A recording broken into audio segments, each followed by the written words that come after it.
Hi, Philip.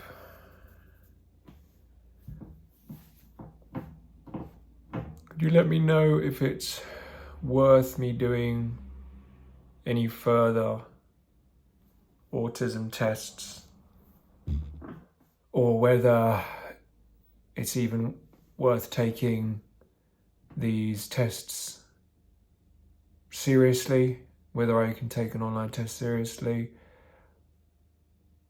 I felt that I answered it honestly. Then again, I don't know. Is it based on just the mood I was in at the time? I'm not sure. But I do definitely feel I can relate more to autistic people in the sense of just wanting to be safe and wanting to be alone. But I felt like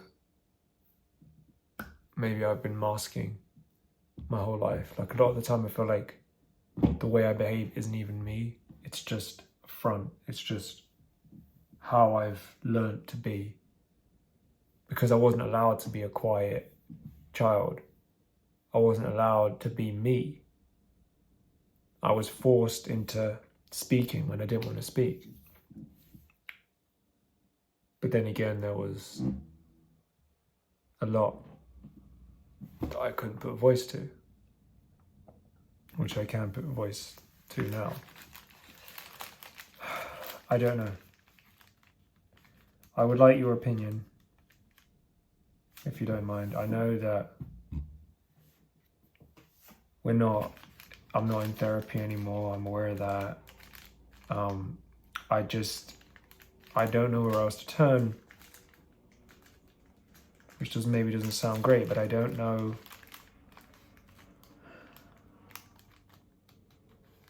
I don't know what to do. Like,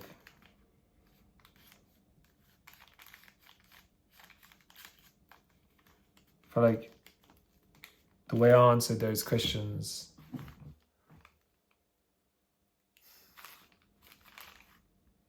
I don't know. Sometimes I feel like, do you know me better than I know myself? But then if you know me better than I know myself, then how come it didn't work? How come maybe it was just time to move up, to switch therapist?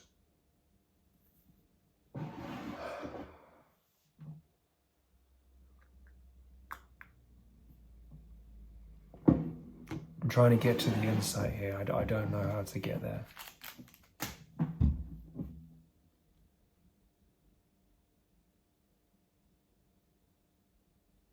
Maybe I'm looking for something where I can say, oh, that's it. That's the problem. Everything's solved. I'm autistic.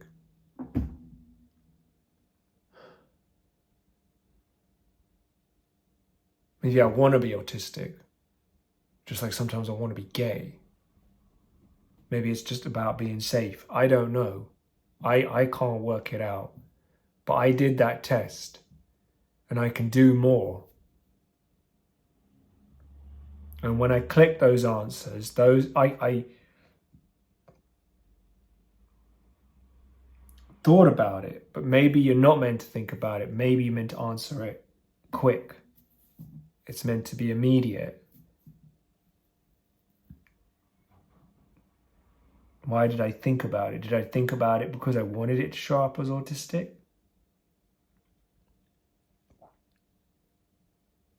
Do I want to be autistic so I can finally feel like I belong to a tribe of autistic people?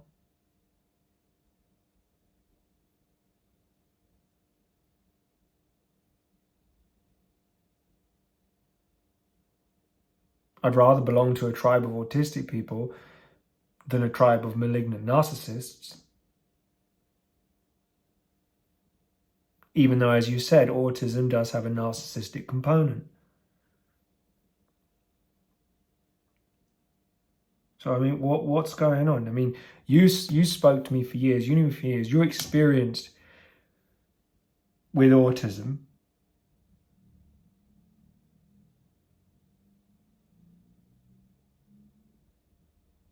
And sometimes people have thought that I'm autistic. Like I often did.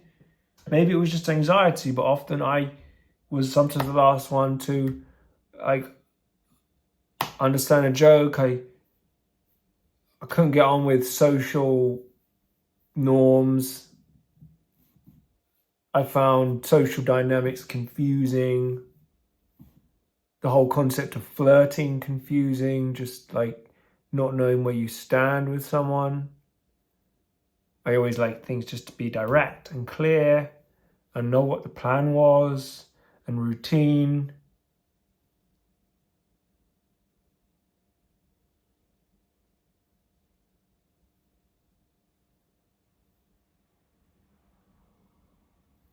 So what is it? What is my condition, if it is a condition? Is it autism? Is it just vulnerable narcissism? Is it schizophrenia? Is it just an anxiety? Like, what the fuck is it? Or are those just concepts? They don't really exist. They're just constructs. And what exists are, as we've been there before, we'll go back to Vipassana, thoughts and feelings are just thoughts and feelings.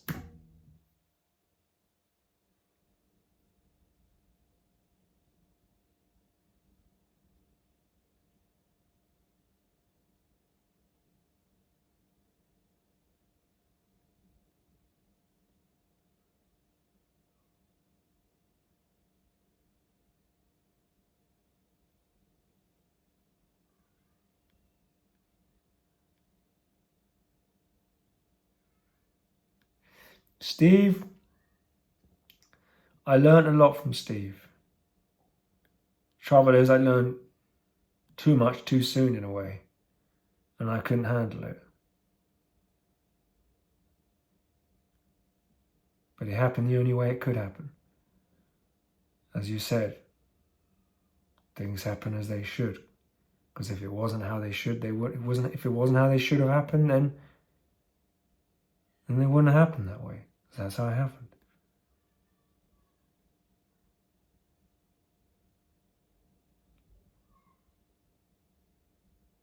But now I have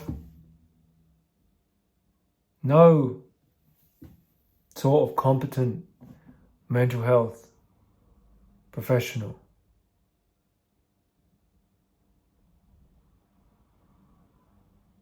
Steve had a different way of working. He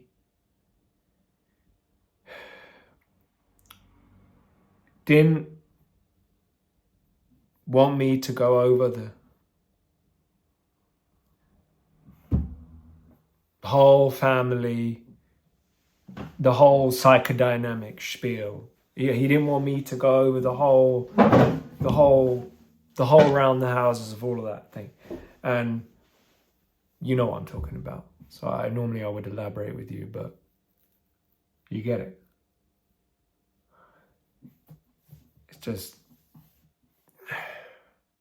he would go over, like he would just say, I don't need to, don't talk about your mum. I don't want to hear about your mum anymore. I don't want to hear this. So just keep it simple. And working with how I felt then, how I feel now, working with the present moment. It was almost like a Buddhist way of doing things, which is kind of what you were trying to tell me. But if I was possibly doing it as now, if he could see that my mind and body were not connected and I was just all over the place, and he would say, look over there, and I would look the other way and he'd say, see, you're all over. He was showing me how all over the place I was, and it broke me. It was, I guess you could say, like cold. It was hard, but I realized I needed it. Like I needed someone to say, hold it. Like I'd completely tune in to everything that was going on in my mind, but also intercept to intercept, to almost speed up the process and halts the reactivity. And it worked. But then the old emotions came back. And he asked me, he said, if you want to just talk about it non-stop, you can go down the pub, you can get drunk, and you can talk about it all day long. But it won't help you, and it won't help the person you're speaking to. You'll still be left with the same feeling. The same things will still come up, recurrent. And I think he asked, did you find anything helpful about psychodynamic therapy over the years? And I said, it helped me to see how toxic my family was. It helped me to see the toxicity in my own family. Those are the words. And he was like, you're right. Then it was worth it, up to a point. So I realized in that moment that I did the right thing. I found the therapist I needed. I had 11 sessions with him. And then he said, your mind will let you know if you want to see me again. I don't think you do need to see me again. Then I went on some sessions at Brighter Futures, which were also helpful on a more basic level in their own way. Just this charity that kind of gives up to a certain amount of sessions when someone's recovering from mental health crisis, suicide, whatever. And where